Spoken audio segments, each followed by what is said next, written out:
Robert Vaughn's story begins in Yorkville, New York City, on November 22, 1932, in a working-class neighborhood filled with German and Irish families. His mother, Marcella, was a struggling stage actress earning $15 a week, while his father, Gerald, worked as a radio actor during the golden age of radio drama. When the Great Depression struck, Gerald's income vanished and his drinking worsened. By the time Robert was 3, his parents had divorced, and his childhood became a series of train rides between his mother's apartment in Manhattan and his grandparents' home in Minneapolis.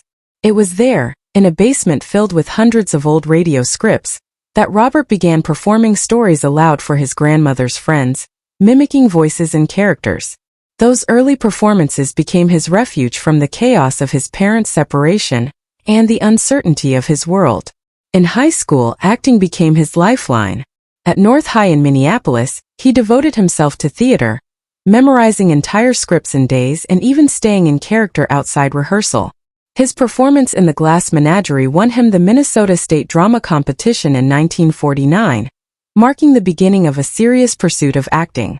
After enrolling at the University of Minnesota in 1950, Vaughn initially planned to study journalism, but a professor noticed his talent and recommended him for a scholarship in theater. His performance in Antigone drew a standing ovation from 800 people, convincing him to change his major. His mother worried he'd end up broke like his father, but Robert worked multiple jobs, reading campus news, tutoring, and ushering at theaters, to fund his dream. In 1955, he took a leap of faith, using $800 from his grandfather's inheritance to move to Los Angeles for graduate studies at LA State. His first on-screen experience came as an extra in The Ten Commandments, playing a Hebrew slave under the brutal desert sun for 23 days. He earned $575, barely enough for 3 months' rent, but learned what endurance in Hollywood meant.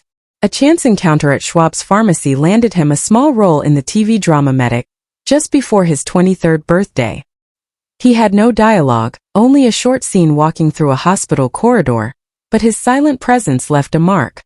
NBC received dozens of letters asking who the young soldier was, and suddenly casting directors took notice. The next few years were filled with guest appearances on westerns like Gunsmoke and Wagon Train, often earning little money and sometimes sleeping in his car. Persistence paid off when he earned an Academy Award nomination for Best Supporting Actor in The Young Philadelphians, 1959. That performance revealed his depth and subtlety, proving he could handle complex roles. In 1960, Vaughn's career reached new heights when he was cast in The Magnificent Seven alongside Steve McQueen and Yul Brynner. Playing Lee, a quiet and introspective gunfighter, Vaughn brought intelligence and restraint to the role. The film's harsh conditions in Mexico tested the entire cast, but it became a classic, and his performance established him as a reliable, thoughtful actor. By 1964, spy fiction dominated pop culture, and over 3,000 actors auditioned for The Man from UNCLE. Vaughn's charisma, education, and poise made him stand out. Producer Norman Felton offered him $3,500 per episode, a fortune then. His dark hair was restyled to give him a sleek, European edge, and the show debuted at the height of Cold War intrigue. Vaughn played Napoleon Solo, the sophisticated American spy paired with David McCallum's Russian agent, creating a dynamic that fascinated millions. The show became an international phenomenon, with toys, merchandise, and global fame. Vaughn's performance shaped the suave, witty style of television spies for years to come. As television shifted toward humor and camp in the late 1960s, UNCLE followed the trend, and its tone grew increasingly absurd. Vaughn remained professional even as ratings declined, but the show was eventually canceled mid-season.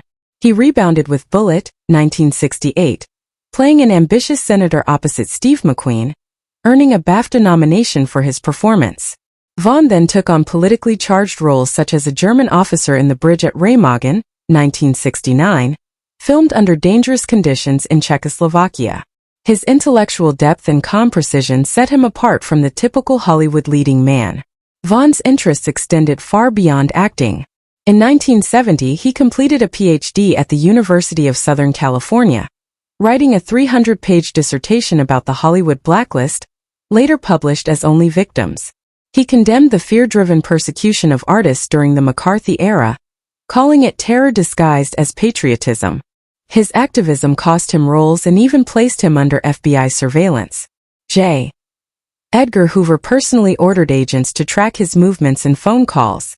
He was audited repeatedly and blacklisted from projects, losing millions in potential income. Yet he never apologized for his convictions. In 1972, Vaughn returned to television with The Protectors, filmed across Europe. The show's globetrotting realism matched his worldly persona. Later in the decade, he delivered powerful performances in Washington, Behind Closed Doors, winning an Emmy, and Centennial, a sweeping historical miniseries.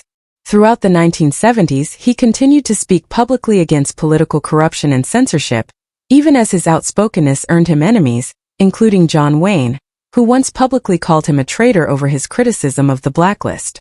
Vaughn refused to respond, but the feud cost him professional recognition. The following decade brought both triumphs and trials. He appeared in Superman 3, 1983, as the villainous Ross Webster and joined the A-Team in its final season as General Hunt Stockwell, where a back injury during a stunt left him in chronic pain. He battled alcoholism privately until a car accident with his daughter in 1984 pushed him into rehabilitation at the Betty Ford Center. He emerged sober and remained that way for the rest of his life, mentoring young actors and teaching film courses at USC. In his later years, Vaughn reinvented himself once again. His role as the charming conman Albert Stroller in the BBC series Hustle, 2004 to 2012, introduced him to a new generation. At 72, he captivated both audiences and co-stars, his quiet authority elevating every scene. During filming, his humor and professionalism became legend, including an improvised scene that made it into the final cut after a disastrous take. The show's success not only revived his career, but also helped him recover financially from years of failed investments that had nearly bankrupted him. Behind the public persona was a man who had endured deep personal losses. In 1974, Vaughn married Linda Staub, whom he had met on a blind date 2 years earlier. They built a family through adoption, raising 2 daughters, Cassidy and Caitlin, in a historic Connecticut home once owned by Harry Houdini. Vaughn's personal life carried its own drama when, for over 30 years, he believed he was the biological father of future director Matthew Vaughn. A DNA test in 2002 proved otherwise, yet their bond never wavered. Matthew later said, "Robert will always be my dad." In 2008, Vaughn published his memoir A Fortunate Life, in which he admitted to near financial ruin and the fear of losing his home. He spoke candidly about aging in Hollywood and the illusion of wealth that often masked insecurity.